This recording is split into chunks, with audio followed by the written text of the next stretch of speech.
Welcome to the Regenerative Agriculture, Thriving as a Modern Rancher, the podcast for ranchers and land stewards looking to build healthy land, profitable businesses, and a fulfilling life.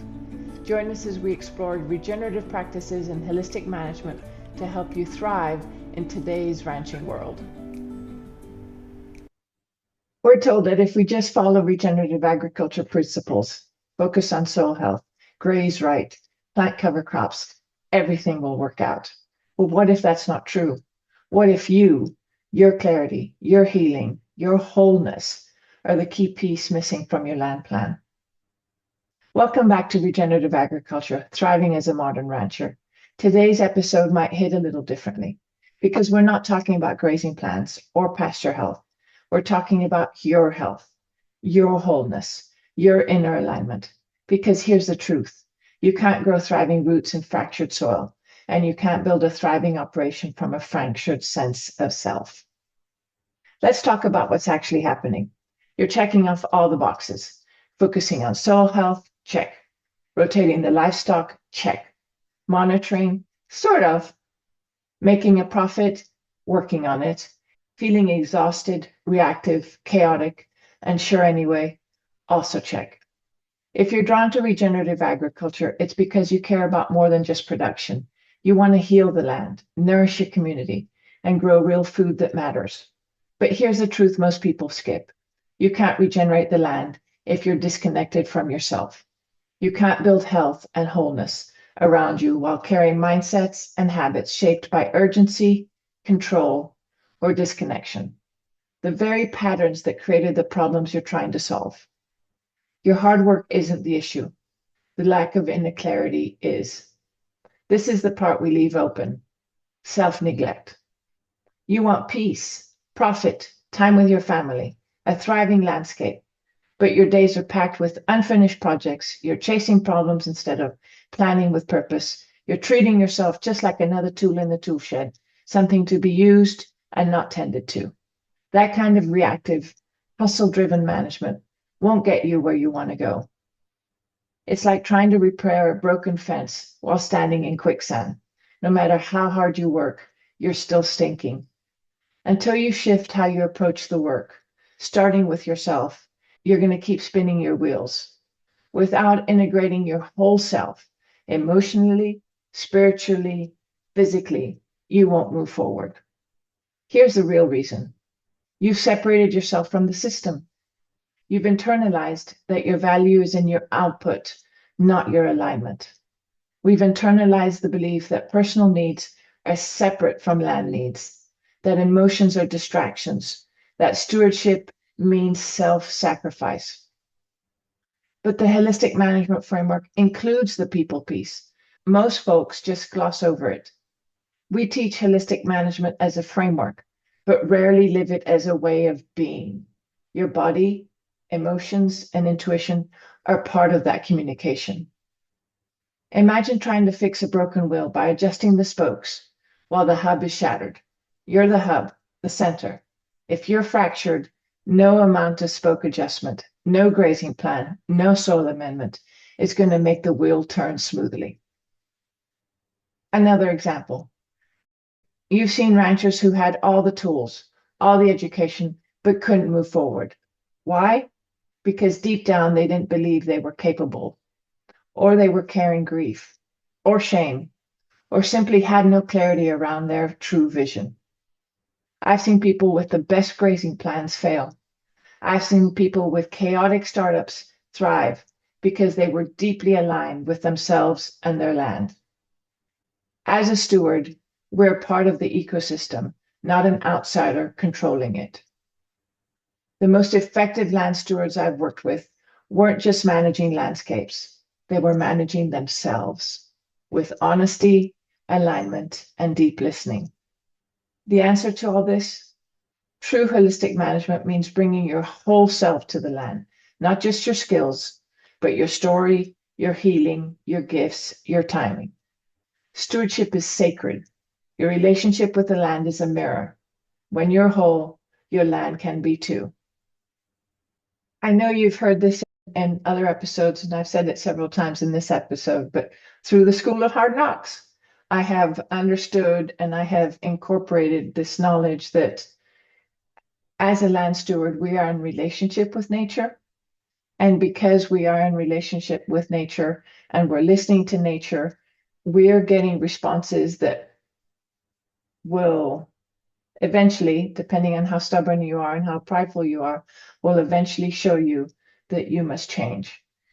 You must change how you think. You must change how you see. You must change how you behave.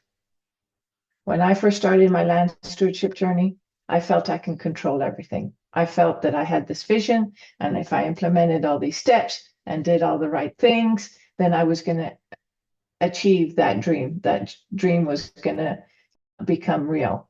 The reality is that did not happen. I spent lots and lots of my corporate salary on implementing all these things and really didn't have anything to show for it. When I recognized that I was in relationship, that I needed to read nature and then adjust my management accordingly, when I was making my financial plan for the year and I forecasted how much I was going to produce, whether it was beef, whether it was poultry, right? And then Mother Nature, there was an event, I had predator issues, and that income didn't come in. We have to adapt. We have to keep looking at things. And the biggest lesson that I've taken from this sacred relationship that we have with nature is that there were a lot of things that I was doing that was not helping me. The first one that I've already mentioned is my mindset that I can control things. We are not in control when it comes to Mother Nature. We're in relationship. So we need to be able to respond. And just like our relationship with our partners or our family, right? When we hear some hard truths, we need to sit down and listen, internalize it, and then determine how we're going to react to that. What change needs to be implemented, what communication needs to be implemented. I recognize now that 10 years, because it's been 10 years since I decided that my stewardship was going to be for profit rather than being a hobby that I was sinking all my corporate salary on, that I couldn't control. And so I had to adapt that mindset to recognize that relationship, that I needed to respond and my management needed to be constantly adaptive. I also had to recognize that when I get stressed, I tend to disassociate. That does not bode well for land stewardship, right? Because there are a lot of stressful factors when we tend to the land. And if we disassociate and we don't address the problem and we ignore things and we don't pay attention to things, eventually that's going to bite us in the buttocks. I also had to recognize that I had a money story that was affecting me. I had no problem with selling my items, but my money story was affecting how much I was actually saving. I was making the profit, but I wasn't necessarily saving that profit. And recognizing that and working on that money story so that I went from scarcity to abundance and changing how I was thinking about money was improving the bank balance. So I share this with you because it's been the biggest lesson that I've had in my land stewardship. The holistic management framework does a fabulous job of trying to manage the complexity of managing the ecology, managing the financial, and managing the human. But we don't spend enough time on the human component, right? The bottom line is humans make all the decisions. And if we're looking at things in an incorrect fashion, if we're bringing our own habits, if we're bringing our own conditioned tendencies, those decisions will be effective. So we need to go back and do a lot of introspection, a lot of healing, a lot of mindset change, possibly some education, possibly counseling, therapy, and all of the above will help us be much more effective land stewards. And the beautiful thing too, that is if you can do this for yourself, you can help others within your community who are also stewarding land start recognizing this.